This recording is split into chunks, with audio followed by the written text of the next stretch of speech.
The Mississippi River curved like a giant serpent through the heart of America, and perched on its eastern bluffs at a city that would determine the fate of a nation, Vicksburg, Mississippi. The Confederates called it their Gibraltar, and for good reason. In the spring of 1863, this fortress city commanded the river like a clenched fist, strangling Union hopes of splitting the Confederacy in two.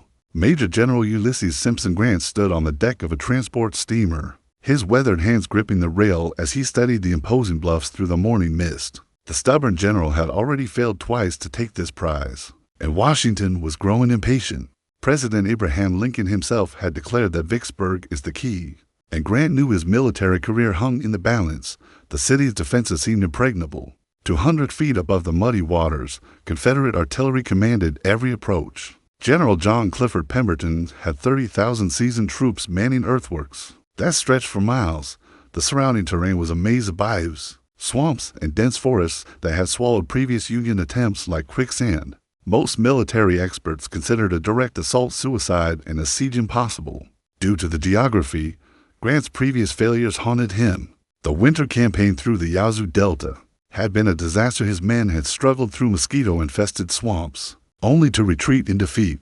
His attempt to bypass Vicksburg by digging a canal across the peninsula had failed when the Mississippi refused to cooperate, flowing stubbornly in its ancient course. Critics in Washington whispered that Grant was a drunkard, a butcher who wasted soldiers' lives through reckless attacks. According to historical accounts documented in Bruce Catton's Grant Moves South, the general's reputation was at its lowest point during this period, with even some of his own officers questioning his leadership. But Grant possessed something his critics failed to understand: an iron will that bent but never broke. While other generals might have retreated to safer ground, Grant recognized that Vicksburg was more than just another city to capture. Control of the Mississippi would split the Confederacy, cutting off vital supplies from Texas and Arkansas.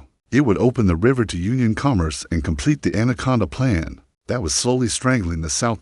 Standing beside Grant was his most trusted subordinate, Major General William Tecumseh Sherman. The red-haired general's nervous energy contrasted sharply with Grant's calm demeanor, but both men shared an understanding of modern warfare that their contemporaries lacked. They knew that this campaign would require more than courage. It would demand innovation, patience, and a willingness to break conventional military wisdom. The Confederate defenders watched from their lofty perches with confidence. General Pemberton, a Pennsylvanian fighting for the South, had been specifically chosen to defend Vicksburg because of his engineering expertise. His fortifications were masterpieces of military architecture, with overlapping fields of fire and carefully positioned artillery batteries. Behind these defenses, the citizens of Vicksburg went about their daily lives, secure in the belief that their city was untouchable. Yet Grant saw something others missed. His blue eyes, deceptively mild behind their steady gaze, were already calculating.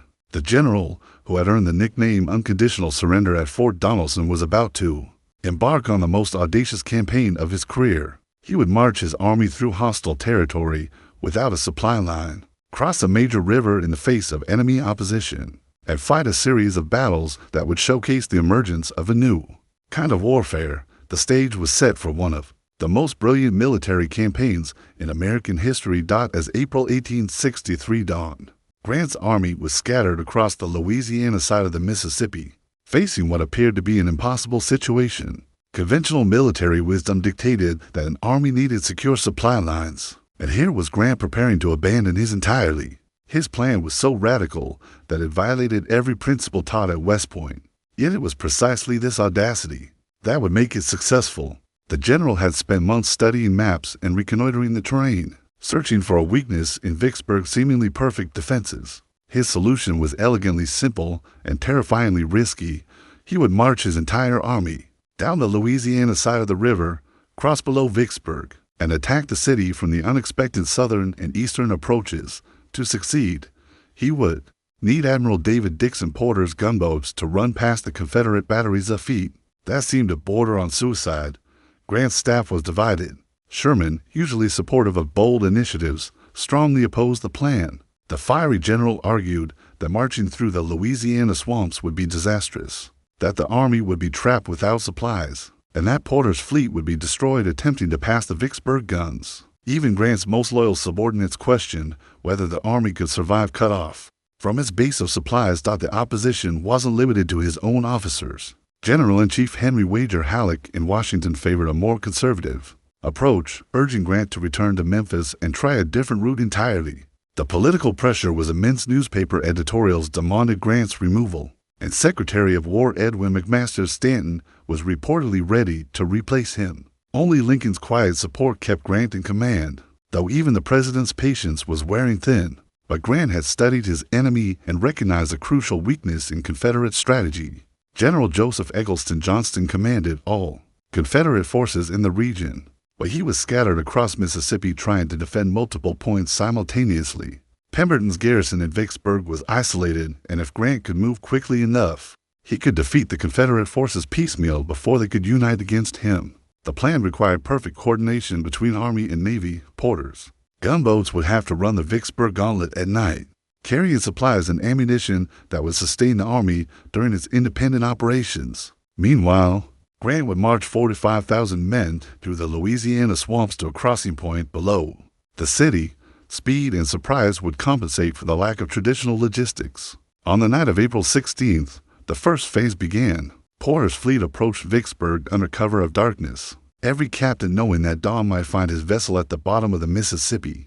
The Confederate batteries opened fire as soon as the lead gunboats were spotted, turning the night into a hellish display of flame and thunder. Shells screamed through the darkness, and several vessels were hit, but Porter's crews maintained their course with grim determination. Grant watched from the Louisiana shore as history unfolded before his eyes. This was the moment when his career would either be crowned with glory or end in disgrace. The sound of Confederate artillery echoed across the water like thunder, and he could see the muzzle flashes lighting up the bluffs like deadly fireworks. His army's fate depended on those sailors running a gauntlet that had already claimed so many victims. By dawn, most of Porter's fleet had successfully passed Vicksburg, though several vessels bore scars from the Confederate fire. The first phase of Grant's audacious plan had succeeded, but the most dangerous part lay ahead. Now he would have to move his entire army through hostile territory, living off the land and fighting whatever forces the Confederates could muster against him. The die was cast. Grant's army began its march into history. The Louisiana swamps tested every man in Grant's army as they began their unprecedented march toward destiny. 45,000 Union soldiers slogged through knee-deep mud and stagnant water, swatting mosquitoes and dodging snakes while Confederate cavalry harassed their flanks. This was warfare stripped to its essence: man against nature, endurance against adversity, and innovation against tradition. Grant rode among his troops, his presence a calming influence on men who wondered if they were marching to victory or disaster.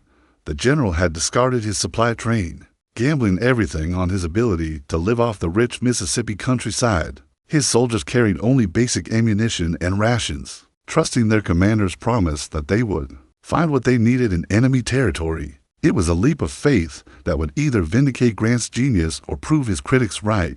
Major General James Birdseye McPherson commanded the 17th Corps, leading the advance through terrain that seemed designed to break armies. His men were veterans of Shiloh and the Tennessee campaigns, hardened soldiers who had learned to trust Grant's unconventional methods. Behind them, Major General John Alexander McClernand's 13th Corps struggled through the same conditions, while Sherman's 15th Corps prepared to follow once the crossing was secured. The Confederate response was swift, but uncoordinated. General Johnston frantically tried to concentrate his scattered forces, but Grant's rapid movement had caught the Southern command completely off guard. Pemberton's garrison remained locked in Vicksburg, unable to determine whether Grant's march was a feint or the main attack. This confusion would prove to be one of Grant's greatest advantages. While his enemies debated his intentions, he was already implementing his strategy. On April 29th, Porter's gunboats began bombarding the Confederate positions at Grand Gulf, attempting to silence the batteries that guarded the crossing point. The naval assault lasted 5 hours, with Union and Confederate artillery trading devastating salvos across the muddy waters. Despite their courage, Porter's sailors could not completely suppress the enemy guns, forcing Grant to modify his plans. Once again, historical records from the official records of the War of the Rebellion document the remarkable flexibility Grant demonstrated during this phase, constantly adapting his strategy to meet changing circumstances, without losing sight of his ultimate objective. Instead of forcing a contested crossing at Grand Gulf, Grant marched his army further downstream to Bruinsburg, where sympathetic locals provided intelligence about Confederate dispositions. The general's ability to gather information from freed slaves and Union sympathizers gave him a crucial advantage over his enemies, who remained largely blind to his movements and intentions. The crossing at Bruinsburg began at dawn on April 30th, with McClernand's corps leading the way. Confederate resistance was minimal, a few cavalry patrols that quickly withdrew. Rather than face an entire army, by evening, Grant had successfully transported his entire force across the Mississippi, achieving what many military experts had considered impossible. For the first time since the campaign began, the Union Army stood on Mississippi soil, ready to strike at the heart of the Confederacy. But Grant's greatest challenge still lay ahead. His army was now completely cut off from its base of supplies, deep in enemy territory with Confederate forces converging from multiple directions. Traditional military doctrine would have dictated establishing a secure supply line before advancing. But Grant recognized that speed was more important than security. Every day he delayed gave the Confederates more time to concentrate their forces against him. That night, as his soldiers made camp in enemy territory, Grant finalized his plans for the next phase of the campaign.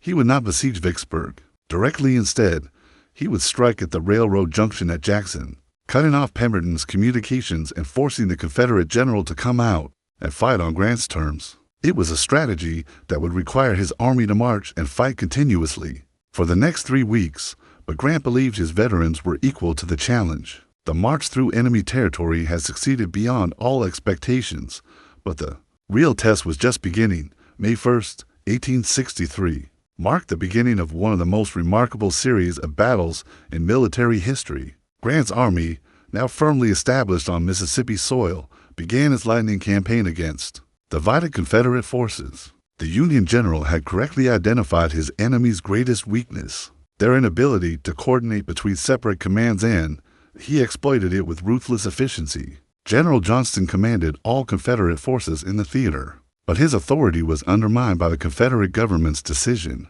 to maintain Pemberton as an independent commander responsible directly to Richmond.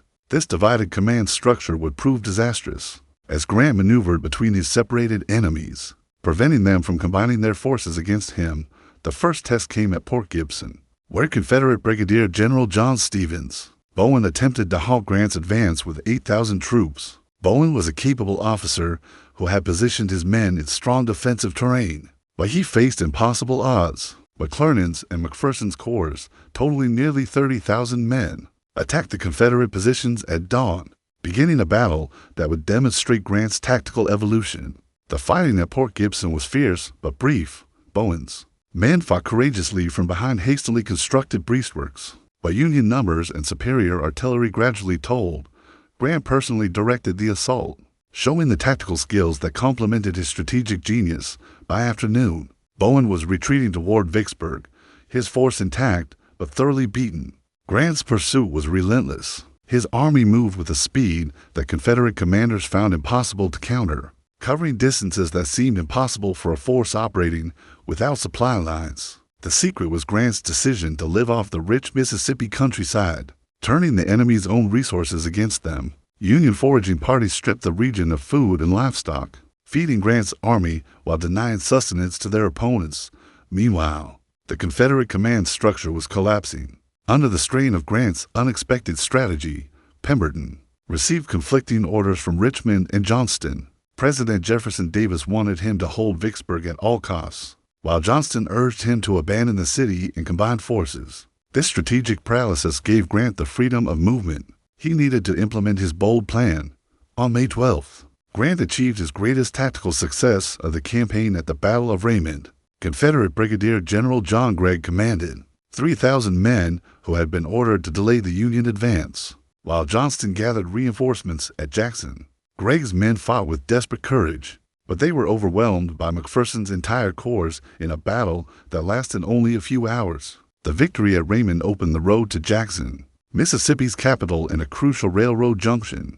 Grant recognized that capturing Jackson would cut Pemberton's communications with the outside world and force the Confederate general to fight on Grant's terms. It was a strategic masterstroke that demonstrated the Union general's complete understanding of modern warfare's logistical requirements. As documented in Shelby Foote's comprehensive The Civil War, a narrative, Grant's rapid movements during this period confused not only his enemies, but also many of his own subordinates, who struggled to understand the strategic brilliance of their commander's seemingly reckless advance. Sherman's corps joined the advance on Jackson, giving Grant overwhelming numerical superiority over Johnston's hastily assembled force.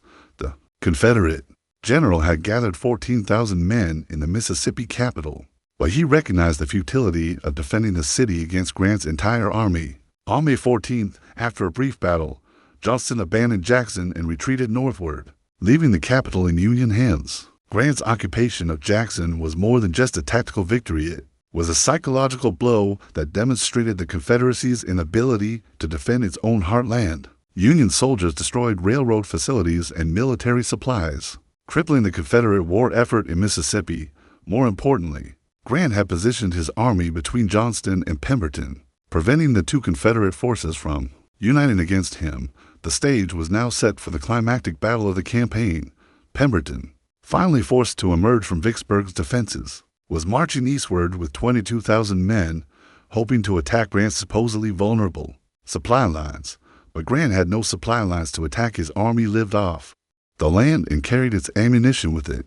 The Confederate general was walking into a trap that would demonstrate the futility of fighting Grant on his own terms. The lightning campaign was approaching its crescendo.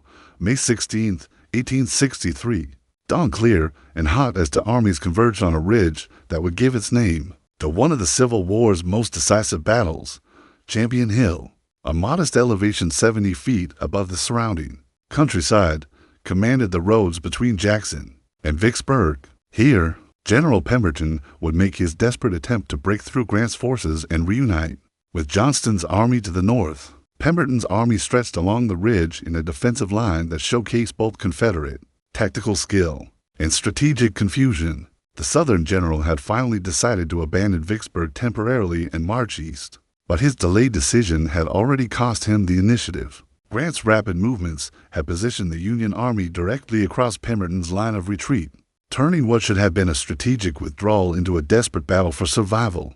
Major General Alvin Peterson Hovey's division struck the Confederate left flank at 10 o'clock in the morning, beginning the bloodiest single day of Grant's Vicksburg campaign. Hovey's men, veterans of the Western Theater's previous campaigns, advanced up the steep slopes with the determination of soldiers who knew their commander's strategic genius had given them every advantage except terrain. The Confederate defense was anchored by Major General William Wing Loring's division on the right, and Major General Carter Littlepage Stevenson's troop holding the center and left. These were seasoned soldiers fighting for their homeland, and they gave ground grudgingly, making every Union advance costly. The battle quickly developed into a series of desperate charges and countercharges as both armies recognized the strategic importance of controlling Champion Hill. Grant arrived on the battlefield as the fighting reached its crescendo, his calm presence steadying Union troops, who were taking heavy casualties in their assault on the Confederate positions. The general quickly grasped the tactical situation and began feeding reinforcements into the battle, using his numerical superiority to maintain pressure on multiple points of the Confederate line. Simultaneously, the crisis came when Confederate Brigadier General Lloyd Tillman's brigade launched a counterattack that threatened to break Hovey's division. Tillman, a West Point graduate and veteran officer, led his men personally in a charge that nearly succeeded in routing the Union left flank. For a moment, it seemed as though Pemberton might achieve the impossible and break through Grant's encirclement, but Grant's tactical system proved its worth in this moment of crisis. Reinforcements from McClernand's corps arrived just as Hovey's line began to waver, while McPherson's men struck the Confederate right flank with devastating effect. The Union Army's superior coordination and Grant's personal leadership turned potential disaster into decisive victory. According to military historian Edwin Burse in his definitive work The Campaign for Vicksburg, the Battle of Champion Hill represented Grant's tactical maturity as a battlefield commander, demonstrating his ability to coordinate multiple corps in complex maneuvers. While maintaining strategic focus, the Confederate collapse came suddenly and completely. Loring's division, cut off from the main army, was forced to retreat southward toward Jackson, effectively removing it from Pemberton's command. Stevenson's men fought desperately to keep the Vicksburg road open, but Union pressure was too great to resist. By late afternoon, Pemberton's army was in full retreat toward the Big Black River. Having suffered over 4,000 casualties, Grant's pursuit was immediate and relentless. The Union general recognized that maintaining pressure on his defeated enemy was essential to preventing Pemberton from reorganizing his forces. Union cavalry and advanced infantry harassed the Confederate rear guard, turning an orderly withdrawal into a desperate flight toward Vicksburg's supposedly impregnable defenses. The victory at Champion Hill had achieved everything Grant hoped for and more.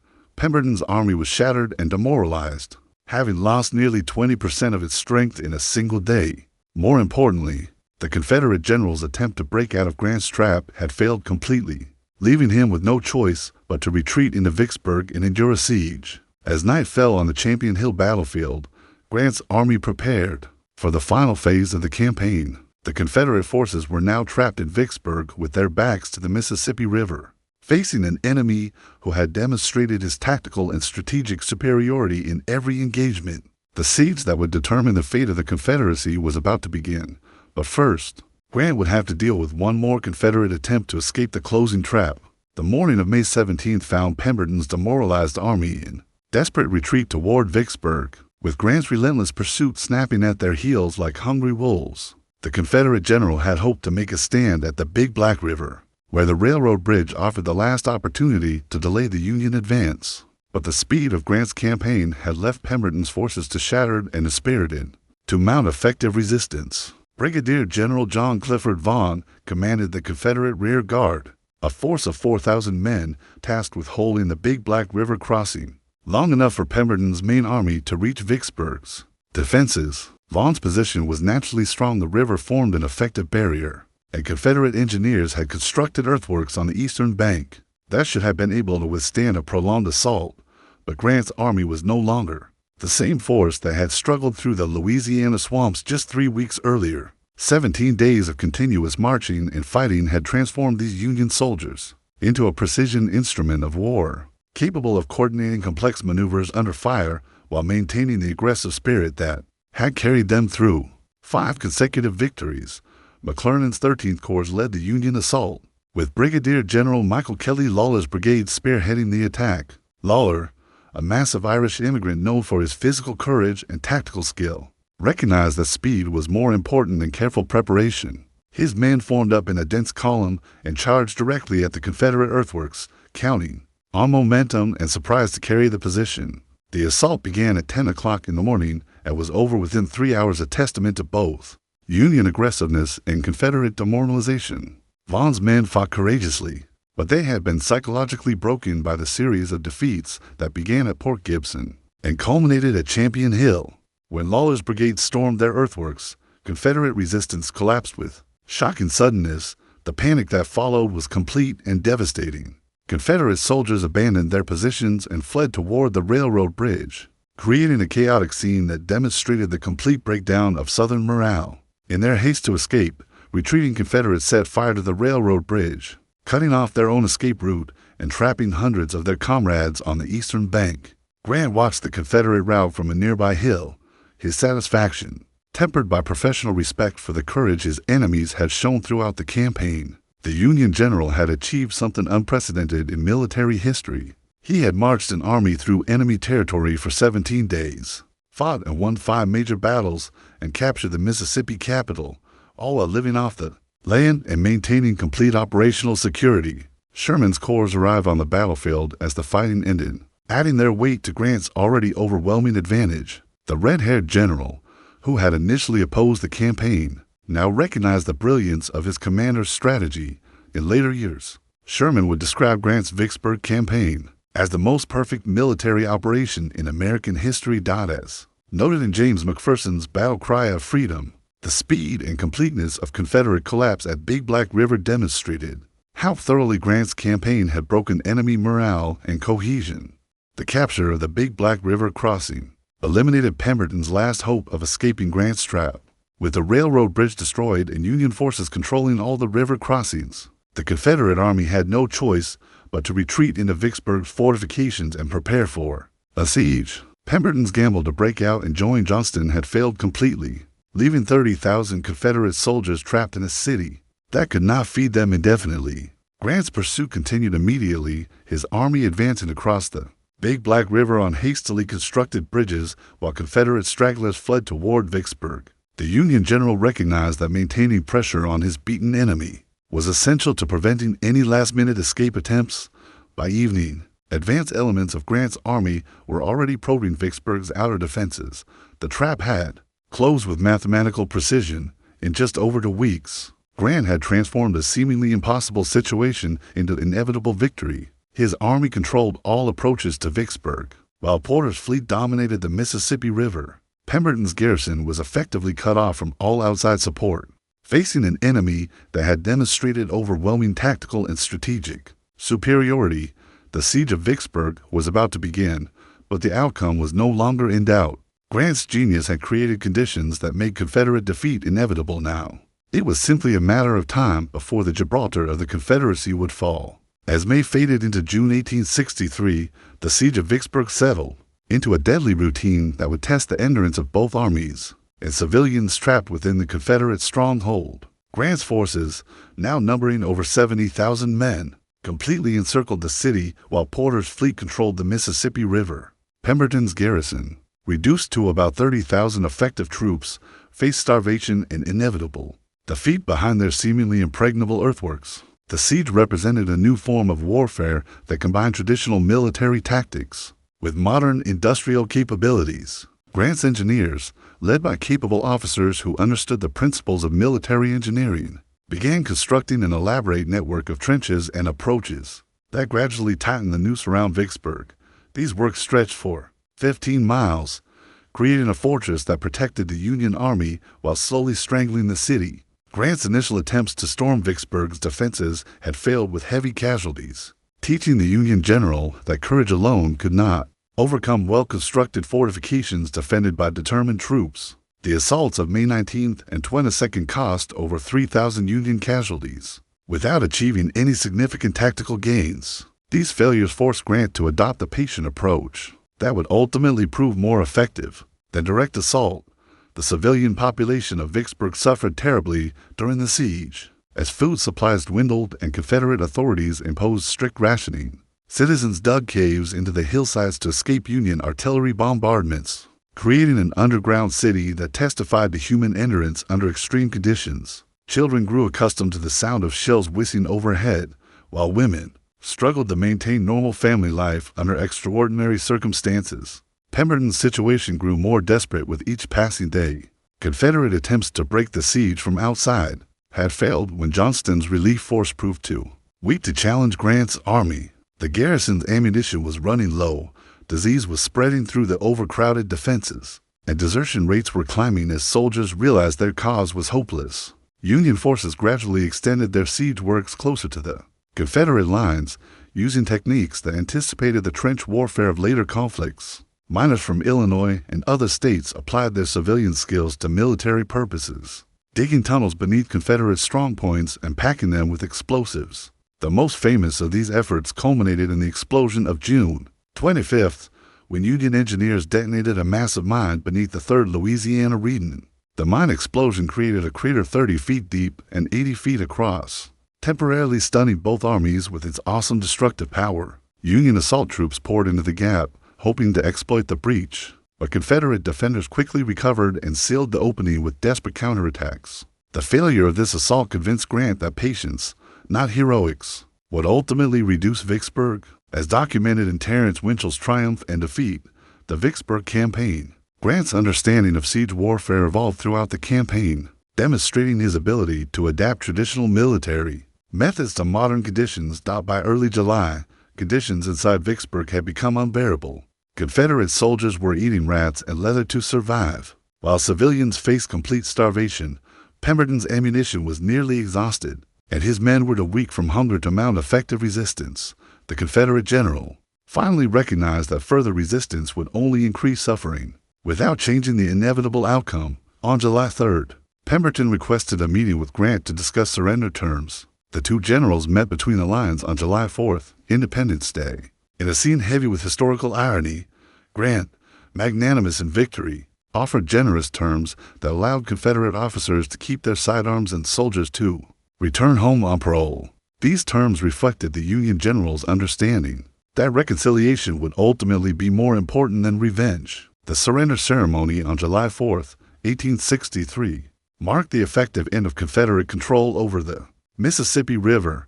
30,000 Confederate soldiers laid down their arms, while Grant's army took possession of vast quantities of artillery and supplies. More importantly, the fall of Vicksburg split the Confederacy in two, cutting off Texas, Arkansas, and Louisiana from the eastern states. Grant's Vicksburg campaign had achieved everything Lincoln hoped for and more. The Union now controlled the entire Mississippi River, fulfilling the president's strategic vision of splitting the Confederacy. Confederate morale suffered a devastating blow, while Union confidence soared to new heights. Most importantly, Grant had demonstrated the tactical and strategic skills that would eventually make him General-in-Chief of all Union armies. The campaign's success vindicated Grant's unconventional methods and established his reputation as one of history's great military commanders. His willingness to abandon traditional supply lines, march through enemy territory, and maintain the initiative through continuous offensive action had created a new model of warfare that anticipated 20th century military doctrine. As Union soldiers celebrated their victory in the streets of Vicksburg, Grant was already planning his next campaign. The general, who had been written off as a failure just months earlier, was now hailed as the Union's most capable field commander. His genius at Vicksburg had proven that persistence, innovation, and moral courage could overcome any obstacle lessons that would serve him well in the greater challenges that lay ahead.